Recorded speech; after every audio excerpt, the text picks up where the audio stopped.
Dan saya ingin mengatakan dalam konteks ini bahwa mungkin Nahdlatul Ulama adalah komunitas yang punya lapisan aktivis perempuan paling kental dan paling aktif dibanding kalangan-kalangan lainnya di Indonesia ini.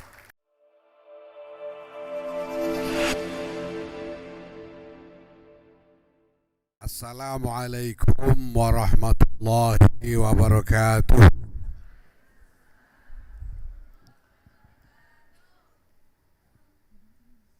Alhamdulillah wa syukurillah wa salatu wassalamu ala rasulillah Sayyidina Maulana Muhammadin ibn Abdullah wa ala alihi wa sahbihi wa mawalah.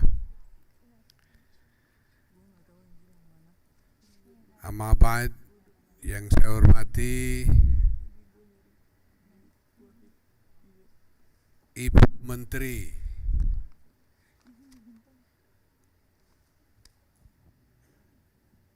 Perlindungan Perempuan dan Anak, yang saya hormati Bapak Menteri Negara BUMN, Bapak Menteri Kesehatan,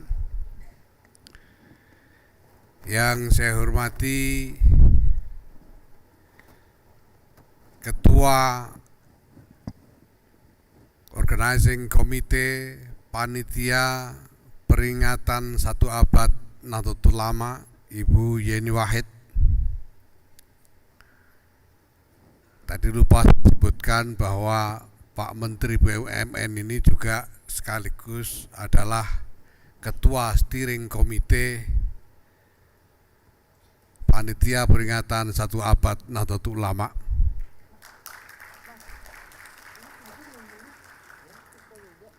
Jajaran pengurus besar Nahdlatul Ulama yang hadir, saya lihat sejumlah ketua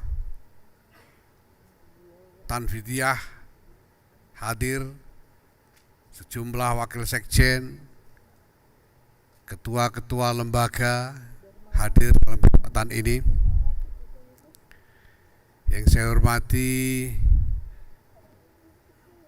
pimpinan pusat Muslimat Nahdlatul Ulama dan Fatayat Nahdlatul Ulama.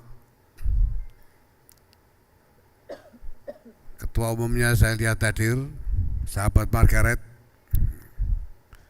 Ketua PP IPPNU, belum hafal namanya. Para nyai, para aktivis perempuan Nahdlatul Ulama yang saya hormati.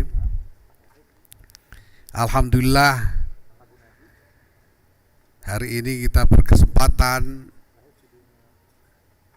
melaksanakan salah satu kegiatan pokok dari rangkaian kegiatan peringatan 1 Abad Nahdlatul Ulama ini, yaitu peluncuran NU Women atau perempuan NU atau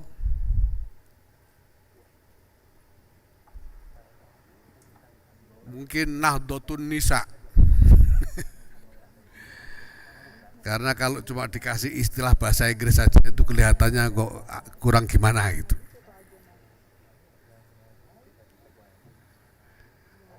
Bapak Ibu yang saya hormati, sebetulnya aktivisme perempuan di lingkungan Nahdlatul Ulama itu sudah menjadi tradisi yang kokoh dan sangat mendalam sampai ke tingkat yang paling dasar dari struktur komunitasnya, yaitu sampai ke akar rumput. Tadi kita sudah melihat video singkat tentang sejarah aktivisme perempuan NU yang memang sebetulnya dimulai sudah sejak sangat lama. Dan saya ingin mengatakan dalam konteks ini bahwa mungkin Nahdlatul Ulama adalah komunitas yang punya lapisan aktivis perempuan paling kental dan paling aktif dibanding kalangan-kalangan lainnya di Indonesia ini.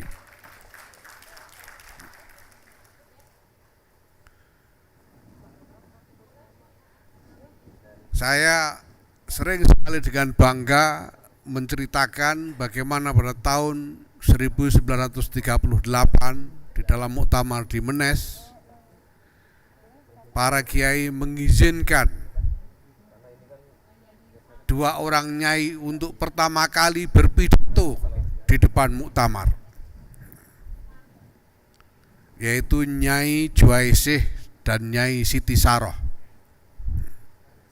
Di depan muktamar yang pesertanya kiai-kiai yang laki-laki semua itu. Diizinkan Nyai Juwaisih naik ke atas panggung. Nyai Juwaisih ini bukannya nyai yang tua renta seperti nyai-nyai sepuh kita. Nyai Juwaisih ini pada waktu itu, beliau ini adalah kelahiran kalau tidak salah tahun 1900 atau 1901. Jadi pada waktu itu beliau baru berusia sekitar 37 atau 38 tahun. Jauh lebih muda dari Bu Yeni. Dan beliau sudah diizinkan untuk berpidato di depan kiai-kiai. Dan tuntutan yang beliau nyatakan di depan muktamar itu adalah tuntutan yang juga luar biasa. Beliau mengartikulasikan tuntutan untuk memperoleh kesetaraan hak mendapatkan pendidikan bagi perempuan-perempuan di kalangan Nahdlatul Ulama. Dan tidak lama kemudian tahun 1946 didirikan Muslimat NU, dan ketuanya yang pertama Nyai Khadijah itu juga masih sangat muda. Beliau kelahiran 1912. Berarti pada waktu ditunjuk menjadi ketua pertama dari Muslimat NU ini, beliau baru berusia sekitar 34 tahun. Nah, maka tadi saya bisik-bisik dengan Bu Menteri ya, bahwa Komisi Perlindungan Anak, Perlindungan Ibu dan Anak yang baru terbentuk beberapa waktu yang lalu ini, rupa-rupanya ya secara tidak sengaja diisi banyak teman-teman dari kalangan Nahdlatul Ulama. Dari 9 orang komisioner, kita punya 3 orang perempuan aktivis NU, yaitu sahabat Ai Rahmayanti, wakil sekjen PBNU, sahabat Ai Maryati, sekretaris Lembaga Kesejahteraan Keluarga PBNU, dan sahabat Margaret, ketua umum Fatayat NU.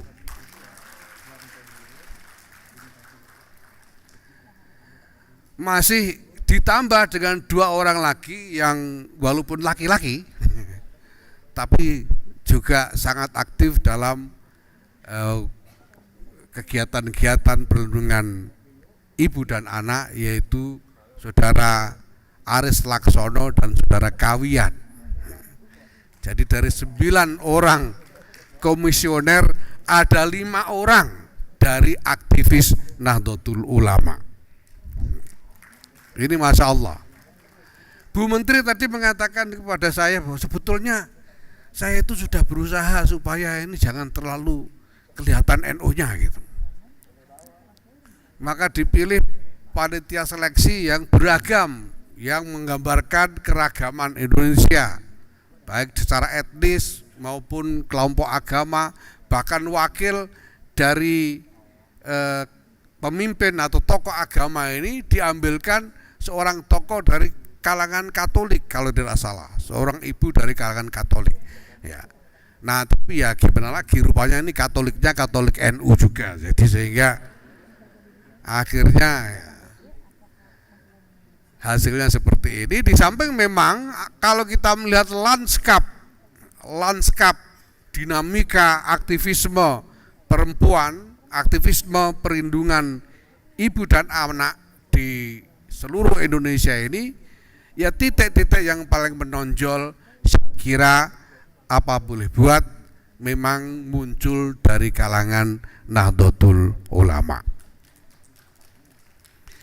Bapak Ibu sekalian yang saya hormati, sebetulnya kentalnya aroma atau giroh aktivisme perempuan di lingkungan Nahdlatul Ulama ini juga sebetulnya bukan sesuatu yang kebetulan. Kita tadi Bu Yeni misalnya menyebut-nyebut bahwa Aswaja ini mengakui peran adat sebagai sumber norma di dalam kehidupan masyarakat dari sudut pandang agama. Jadi agama mengakui adat sebagai sumber norma dalam kehidupan masyarakat. Ya, tadi disebutkan kaidahnya al-adah muhakkamah. Tapi ada yang lebih mendasar dari itu sebetulnya, yaitu bahwa Islam ketika diterima oleh suatu masyarakat, Islam itu kemudian merembes dan mewujud ke dalam suatu konstruksi sosial yang bersesuaian dengan corak dasar dari masyarakat itu sendiri. Jadi ketika Islam diterima oleh satu masyarakat, sebetulnya Islam itu mengalami pribumisasi di dalam lingkungan masyarakat tersebut. Maka kalau di Hijaz Islam mengalami pribumisasi di kalangan masyarakat Hijaz, bagaimana tidak? Sudah disebutkan dengan sharih di Quran bahwa Islam ini termasuk bagian dari Dinu Ibrahim Hanifah. Islam ini bagian dari tradisi Ibrahim. Dan Ibrahim ini orang Babilonia. Sehingga tradisi yang bermula dari Ibrahim itu kemudian diadopsi di Hijaz melalui Rasulullah Muhammad SAW. Maka kemudian Islam mengalami pribumisasi Hijaz. Sehingga yang terjadi, yang muncul di sana coraknya adalah corak Islam sesuai dengan corak dasar dari masyarakat Hijaz. Nah, demikian juga ketika Islam diterima di Nusantara ini, Islam pun mengalami pribumisasi di Nusantara. Sehingga kita terima kenyataan bahwa corak Islam yang hidup di Nusantara ini adalah Islam yang manifestasinya bersesuaian dengan corak kehidupan masyarakat Nusantara. Nah, Bapak Ibu sekalian yang saya hormati, kalau kita teliti lebih jauh sebetulnya masyarakat Nusantara itu bukannya masyarakat yang sepenuhnya didominasi oleh laki-laki. Dalam banyak hal sebetulnya perempuan lebih dominan.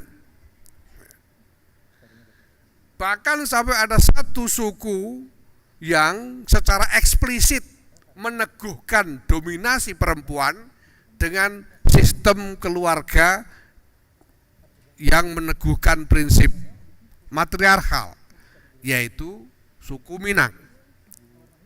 Tapi kita bisa lihat manifestasi di berbagai tempat, ya, seperti di Aceh misalnya. Ya. Ini adalah kerajaan pertama kali yang membentuk pasukan perang perempuan. Begitu juga di kalangan yang lain, bahkan di kalangan Jawa. Jangan salah, di dalam masyarakat Jawa itu bukan laki-laki yang dominan, apalagi kalangan petani, perempuan yang dominan. Di kalangan petani Jawa, laki-laki itu cuma buruh nyangkul. Pokoknya nyangkul sawah, garap sampai selesai, nanti habis panen yang berkuasa perempuan. Yang nyimpan gabahnya perempuan, yang nutu atau menggiling menjadi padi perempuan, yang membawa ke pasar perempuan, yang mengelola duitnya juga perempuan. Jadi justru perempuan yang dominan. Ini saya kira kalau kita teliti sebetulnya cukup merata di seluruh Nusantara ini. Kita bisa lihat bahwa aksesori aksesori tradisional dari bangsawan perempuan di Nusantara ini selalu lebih sophisticated daripada laki-laki. Seperti pakaian khas NTT ini, saya agak kaget tadi lihat Bu Yeni, agak pagelik juga. Karena saya tahu dia orang Jombang, gitu, bukan orang NTT. Gitu. Kalau saya tahu dia orang NTT mungkin saya tidak pagelik. Kalau kita lihat, kita perhatikan apa yang dijadikan aksesori untuk perempuan-perempuan jelas lebih kelihatan lebih sophisticated, lebih canggih, lebih semarak ketimbang laki-laki. Laki-laki ini cuma pakai selendangnya cuma dipakaikan seperti ini. Sebetulnya tadi disuruh pakai sarung juga kayak Pak Menteri Kesehatan ini. Tapi saya bilang saya ini sudah biasa pakai sarung, terus capek-capek pakai celana masuk sarungan lagi, saya bilang. Makanya saya ambil selendangnya. Kalau begini ini sudah kayak pengajian muludan balik ya. Nah, ini menunjukkan bahwa sebetulnya pada dalam corak besar masyarakat kita sebetulnya perempuan ini punya kedudukan yang tinggi di tengah-tengah masyarakat. Sehingga mungkin kalau kita hanya bicara dengan soal tema kesetaraan gender dalam konteks budaya masyarakat kita sendiri, ini mungkin kurang tepat. Kalau kesetaraan gender berarti peran laki-laki yang harus ditingkatkan. Karena perempuan lebih dominan. Nah, maka yang perlu kita pikirkan lebih dalam, saya kira pertama-tama adalah bagaimana kita meningkatkan kualitas peran dari perempuan itu sendiri. Persis karena itu juga yang dituntut oleh para pendahulu dari aktivis perempuan di lingkungan NU ini. Kenapa Nyai Juwaisih menuntut kesetaraan hak atas pendidikan? Karena Nyai Juwaisih ingin meningkatkan kualitas perannya. Bukan soal bobot perannya. Kalau bobotnya sudah berlebihan, itu kiai-kiai takut semua sama nyainya. Makanya tidak berani menolak tuntutan Nyai Juwaisih untuk pidato itu, karena kiainya takut sama nyai, karena perempuan lebih dominan. Yang dibutuhkan adalah kualitas peran itu sendiri, supaya peran itu bisa dilaksanakan secara lebih berkualitas. Dan terbukti bahwa dengan pendidikan pada akhirnya kita bisa memanen perempuan-perempuan dengan kualitas paripurna, dengan kemampuan paripurna yang memang mampu memenuhi kebutuhan-kebutuhan yang ada dalam masyarakat. Nah, ini saya kira perlu kita jadikan acuan ya, sebagai arah ketika kita hendak membangun satu paradigma pergerakan perempuan di lingkungan Nahdlatul Ulama di masa depan, yaitu bahwa perempuan yang sudah karuan berperan, tidak ada perempuan Muslim punya peran lebih di belahan dunia Islam manapun melebihi peran dari perempuan-perempuan Nahdlatul Ulama. Silakan berkeliling dimanapun juga, tidak ada gerakan perempuan yang lebih kuat sampai dengan menentukan dinamika masyarakat melebihi gerakan di lingkungan perempuan Nahdlatul Ulama. Maka kalau soal bobot buat kita sudah tidak terlalu masalah. Masalahnya sekarang adalah bagaimana kualitas dari peran itu terus meningkat di masa depan. Mudah-mudahan dengan gerakan NU Women ini atau perempuan NU ini atau Wanodyo NU ini, kalau kita pakai semua bahasa yang kita punya, mudah-mudahan ini semua akan membawa kita kepada masa depan perempuan yang lebih baik, pada kualitas peran perempuan yang lebih baik, yang itu nanti insya Allah, ini keyakinan yang sangat dalam kita, meningkatnya kualitas perempuan akan menghasilkan meningkatnya kualitas peradaban, insya Allah. Terima kasih. Saya ucapkan selamat kepada Bu Yeni, kepada NU Women, kepada Satgas yang tadi sudah ditunjuk. Mudah-mudahan ini semua membawa berkah untuk kita semua. Dan kita tahu bahwa di sini ada menteri-menteri yang sudah siap untuk bekerja sama dengan kita semua, khususnya terkait gerakan perempuan ini. Mudah-mudahan sudah ini nanti akan segera ada agenda-agenda konkret, kegiatan-kegiatan, program-program nyata yang bisa langsung dirasakan manfaatnya oleh masyarakat. Insya Allah, amin. Wallahul muwaffiq ila aqwamit thoriq. Wassalamualaikum warahmatullahi wabarakatuh.